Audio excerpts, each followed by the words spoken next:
Malacanang ay nagpayag kahapon ng pagkabahala sa pagkakaroon ng inilarawan nila bilang isang monster ship ng China sa labas ng lalawigan ng Zambales na pasok naman sa exclusive economic zone ng bansa, kahit na ito ay nagbigay ng katiyakan na ang pinakabagong pangimasok sa West Philippine Sea ay patuloy na hinamon ng mga ito. Ang barko ng China Coast Guard na unang nakita noon sa baybayin ng Capunes Island sa Zambales ay nilagyan ng mga anti-aircraft gun at fuel storage capacities at mas malaki kaysa sa US Navy destroyer ayon sa ulat ng payagan ng Bloomberg. At ang nakakabahala pa dito ay patuloy itong nagpapakawala ng mga underwater drone sa loob ng karagatan ng Pilipinas na tila walang nagagawa ang pamunuan ng Armed Forces of the Philippines, Philippine Coast Guard at BFAR na parang hanggang sa tingin na lang ang mga ito sa kabila ng harap-harapan na pinagluloko ng mga Chino. Dagdag pa rito, nagpaparamdam ang China na wala ng balak pang tanggalin ang kanilang barko sa loob ng karagatan at exclusive economic zone ng Pilipinas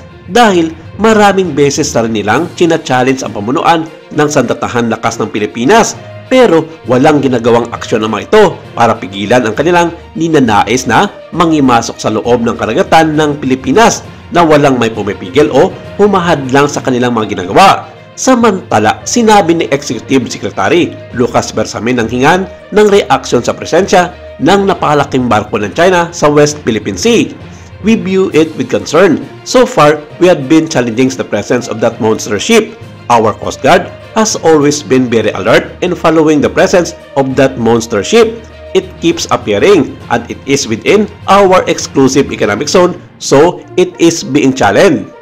Ayon kay Bersamin, ang pinakamalagang gagawin na lamang sa ngayon ay maghain ng protesta o demarche ang Pilipinas laban sa mga pangimasok sa West Philippine Sea. Ang isang Vice Ministerial Level Conference ay salit-salit na idinaraos ng Maynila at Beijing upang tugunan ang hindi pagkakaunawaan ng dalawang bansa sa mga pinag-aagawang bahura at isla sa Spratly Island. Pero sinasabi ng ilang mga eksperto na tigilan na ng Pilipinas ang panunuyo at pakikiusap sa Beijing dahil bingi na ang mga ito kung ang pag-uusapan ay ang mga isyu sa South China Sea at kahit ano part ang mangyayari, desidido ang China na kamkamin lahat ng mga karagatan at isla na nasasakupan ng kanilang 10-dash line. Mas maigid umano na pagtuunan na ng pansin ng Maynila ang pagpapalakas ng sandatan lakas upang hindi magawa ng China na maliitin ang kakayanan nito sa pagdepensa at pagprotekta ng mga karagatan sakop ng 200 nautical miles exclusive economic zone ng bansa.